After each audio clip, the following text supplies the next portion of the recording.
tal? Estamos de regreso. Esto es Despierta con CDN y me poncharon antes de tiempo y yo estaba muerta de risa porque la música la ponen durísimo y entonces Nelson me dice, eso es para que nos despertemos todos.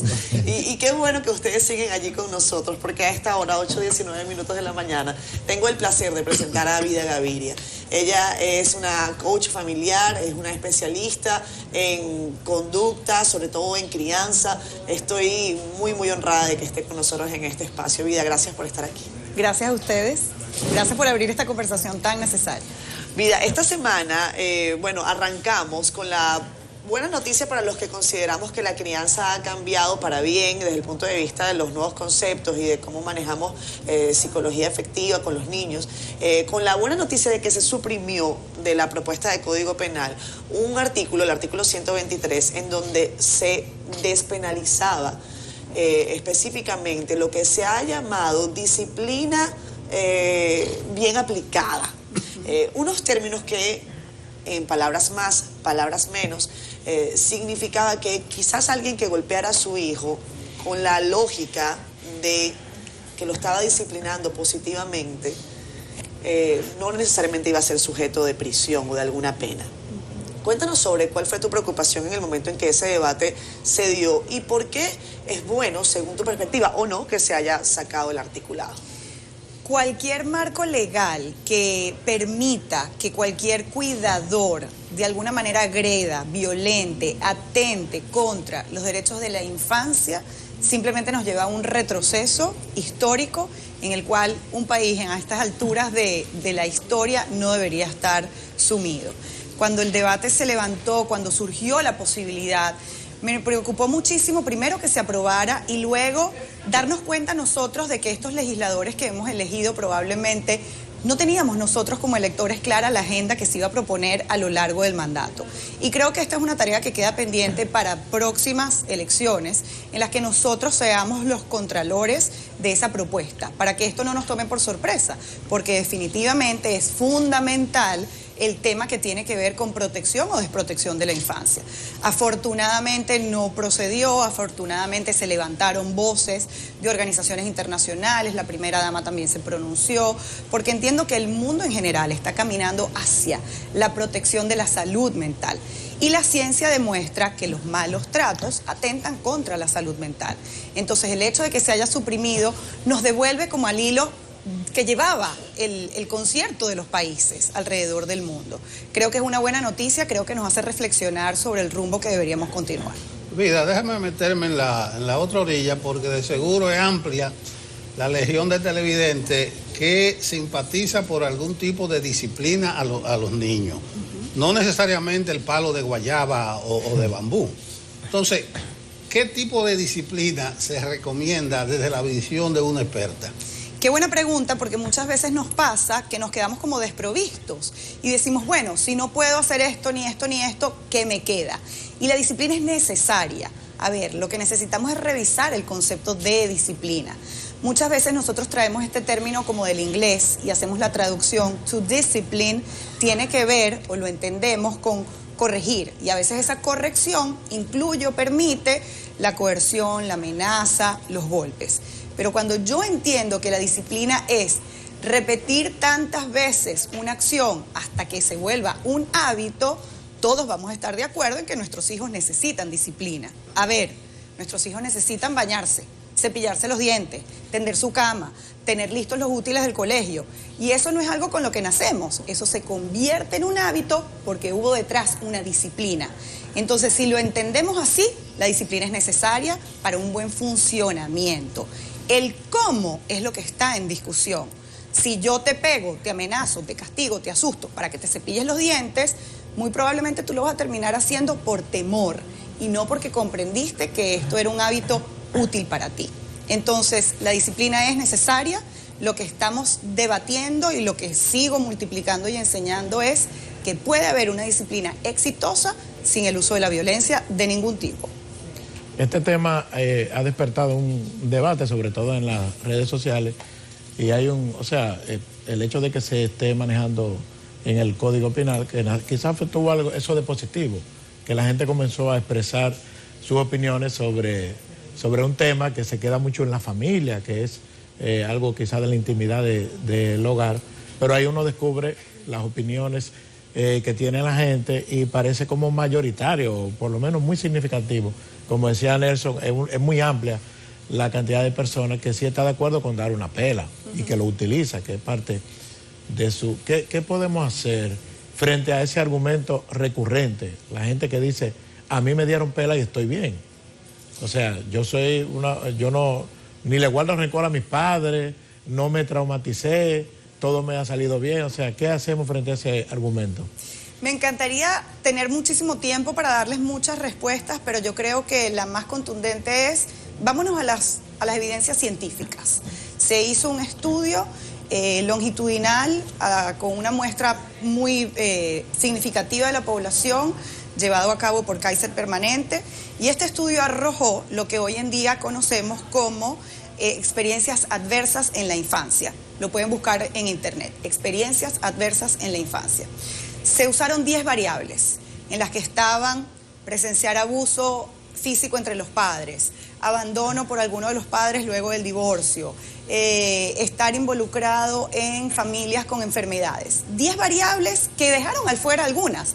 Por ejemplo, no se tomó en cuenta la pobreza, no se tomó en cuenta las migraciones forzosas, los desplazamientos, los conflictos armados.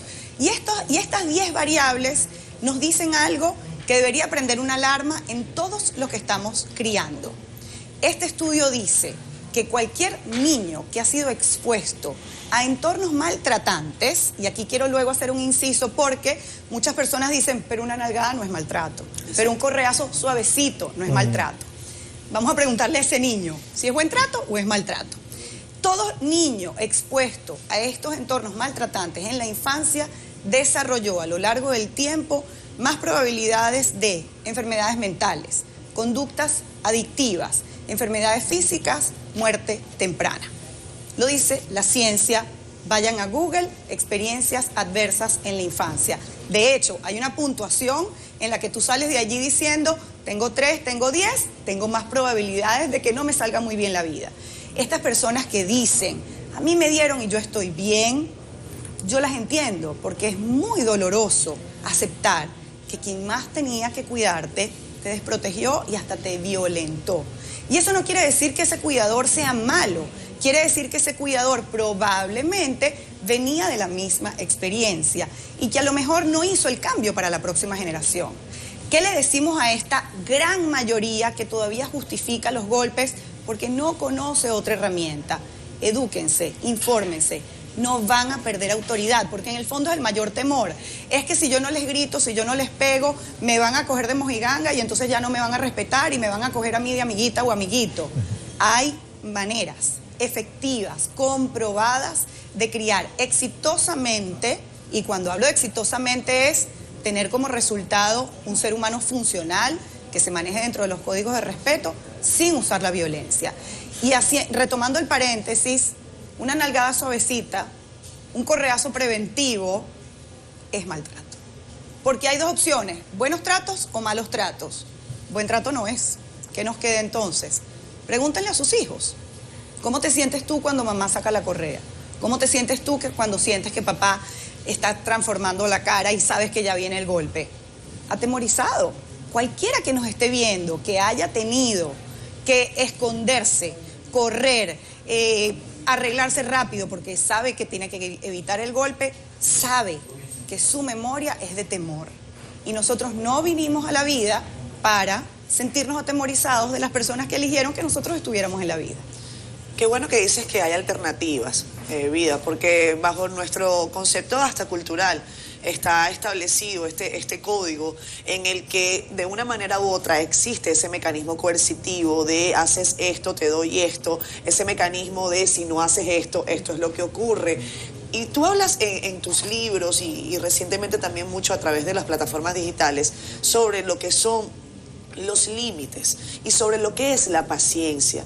En una sociedad que tiene que vivir cargada de todo lo que sabemos, particularmente golpeada por los efectos del tránsito, por los efectos del trabajo, en fin, mucha gente desconoce que hay otros elementos externos que lo hacen comportarse o canalizar negatividad hacia sus hijos, y que terminan por comprender o por decir, no, es que yo los estoy aleccionando o corrigiendo. Hablemos de eso. Definitivamente el entorno termina siendo un factor determinante, porque si nosotros, estamos criando en un entorno donde yo tengo mis servicios básicos garantizados, donde yo no tengo que estar madrugando para recoger agua, donde yo no tengo que estar viendo cómo tengo luz, donde yo no tengo que estar zanqueando una conexión de internet para que mi hijo por fin se pueda conectar a las clases, va a ser mucho más fácil que yo pueda dedicarme a revisar cómo fui criado o criada y cómo lo voy a hacer con mis hijos. Ciertamente nosotros estamos criando y creciendo en un entorno que lamentablemente no sostiene a las familias, las desprotege. ¿Por qué?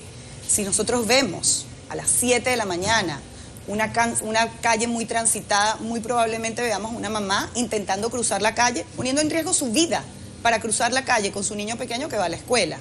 Eso atenta con que esa mamá pueda luego tener la paciencia y el sistema de apoyo en el que ella pueda decir, tuve un día cargado de trabajo, estoy angustiada, lo voy a dejar un rato con el cuidador, el servicio que me provee el sistema, la vecina, para entonces yo darme el espacio de autocuidado. Ciertamente el problema de la violencia contra la infancia es un problema social. No tenemos que ser padres, no tenemos que ser educadores, no tenemos que ser cuidadores de niños pequeños para involucrarnos. Todos nosotros que tenemos una información que protege la infancia, que conoce los hallazgos de la ciencia, somos multiplicadores. Y mientras el sistema se aboca a cuidar a las familias, a cuidar a las mujeres madres que están criando, seamos nosotros esos multiplicadores. Si ves a una persona angustiada, si ves a una mamá que está arremetiendo contra su hijo porque entiendes que ella está cargada, porque ha tenido que coger 4 guaguas para llegar al lugar, ayúdala, no la juzgues, sostén a ese niño, dile, ¿cómo te ayudo? Ven, yo te cojo las bolsas un rato, te regalo un vaso de agua, respira, tranquila, tu hijo no tiene la culpa. Entonces yo creo que depende mucho de nosotros como actores sociales, de no esperar una política pública que proteja a las familias, sino porque además hay un interés incluso hasta propio. Cuando yo estoy criando, yo estoy convencida que estoy haciendo un acto político, porque ese que hoy es mi hijo, que está viviendo conmigo en mi casa, el día de mañana podrá ser un decisor, alguien que toma decisiones de la vida colectiva, o alguien que simplemente va a participar de esas decisiones. Entonces, somos un tejido, somos un entramado. Si yo tengo información y mi colega madre, mi colega padre no la tiene, soy yo entonces el transporte de esa información. Mencionas políticas públicas, ahí voy, porque el problema es bastante complejo. Hay un problema cultural, decía Catherine, hay un problema de educación. Yo tengo experiencia particular en Nueva York precisamente, de unos padres que pierden a un hijo porque él lo denuncia. Un caso emblemático de la ciudad que le quita un hijo a una señora porque estaba bebiendo alcohol en un parque, en un sitio público. Claro, era reincidente. Una cosa dramática. Entonces yo digo, la educación, la política pública, no sé si tú sabes dónde queda Borojol o Villa Francisca. Andamos un domingo en la tarde a Borojol y a Villa Francisca para que tú veas a las madres bebiendo cerveza con los niños, con ellos ahí. Así es que se crían. De nuevo, es un entramado muy complejo, no hay una solución única y tendríamos que ir a las raíces de la violencia, de la pobreza, tendríamos que ir al sistema en el que esas madres están tomando la decisión de traer hijos al mundo, a veces ni siquiera es una decisión consciente. Para mí, de fondo, es una solución educativa, pero no educativa académica, educativa emocional, educativa en habilidades sociales, educativa en la elección que yo tengo como mujer de decidir cuándo traigo hijos a este mundo, a este entorno, con estas posibilidades, con esta realidad, y no porque mi entorno me vaya llevando a, y que la única expectativa que yo tengo viviendo en Borojol sea que a los 14 años yo estoy viviendo en un colmado y a los 17 tengo mi primer muchacho. Entonces, de nuevo, el entramado es complejo, pero si yo, desde mi pequeña parcela, que a veces decimos, bueno, ¿y qué soy yo? Un granito en toda la arena del desierto. Pero si yo, sumada a ustedes tres, empezamos a sostener, a aliviarle la vida a esas personas, podemos motorizar un cambio. Muchas personas se preocupan de que lleguemos a ese extremo. Entonces ahora nuestros hijos nos van a poder demandar y en algún momento podemos perder a nuestros hijos. La idea es que tus hijos la pasen tan bien contigo que no necesitan demandarte. La idea es que tú disfrutes tanto la crianza, la decisión que tomaste, porque esperemos que haya sido una decisión consciente de traerlos al mundo. Que la crianza deje de ser un viaje agotador, tanto para ti como para los que están creciendo contigo. Vida, la sociedad ha cambiado mucho durante los últimos años. Es una sociedad más informada, tiene tiene más recursos para educarse y para mantenerse informada sobre distintos aspectos, cosas que antes no estaban tan a la mano. Pero ¿ha tenido alguna incidencia esto en este aspecto específico? O sea, la sociedad ha cambiado en esa parte. Definitivamente. Si tú vas a la generación de nuestros padres, que no está muy lejos, donde no había la omnipresencia y el impacto de Internet, muchos de nuestros padres podrían decir, es que eso era lo que yo tenía a la mano, eso era lo que yo conocía. Hoy en día no tenemos esa excusa. Hoy en día tenemos caudales de información. Entonces, que un cuidador, que un padre de esta generación diga, es que era lo único que yo conocía, es un argumento hasta mediocre.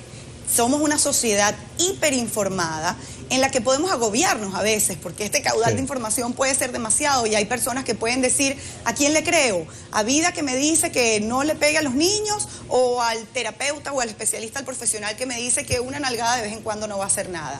Al final del día, la importancia va a estar siempre en el vínculo.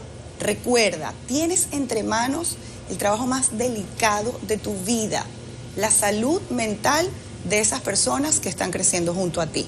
Todo lo demás es reparable, pero la salud mental de ese niño, de ese bebé que llegó crudo al mundo, que está entendiendo el mundo a través de la experiencia que está teniendo junto a ti, depende solo de ti.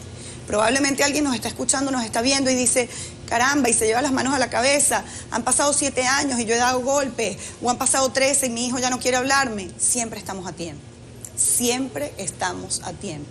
Porque afortunadamente ese vínculo se construye en este órgano maravilloso que siempre puede desaprender y reaprender. Tuve una vez la experiencia de acompañar a un papá joven en sus 40s, decirle a su papá, un abuelo ya en sus 70s, entiendo que lo que hiciste fue lo mejor que pudiste con lo que tenías entre manos, yo lo estoy haciendo diferente para mis hijos. 40 y 70. Entonces, siempre estamos a tiempo.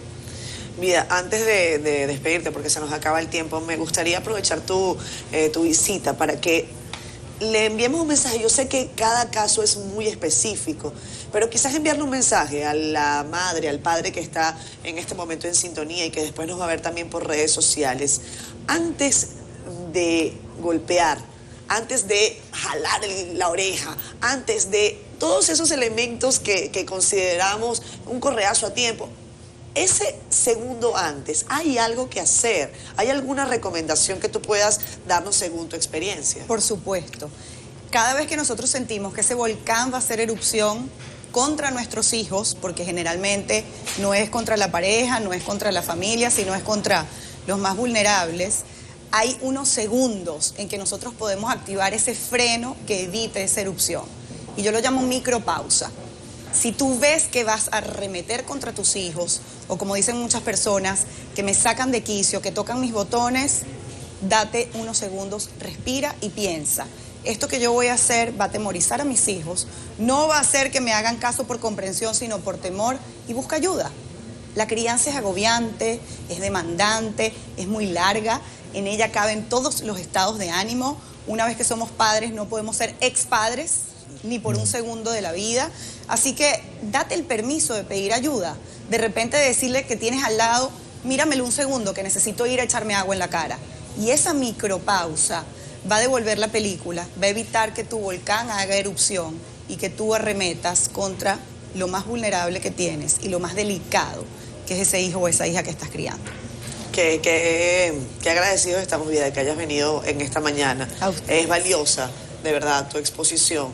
Sobre todo una posición desde la experiencia, porque tienes vasta experiencia y muchos años trabajando en crianza familiar efectiva, en crianza respetuosa. Gracias, Vida. Gracias a usted.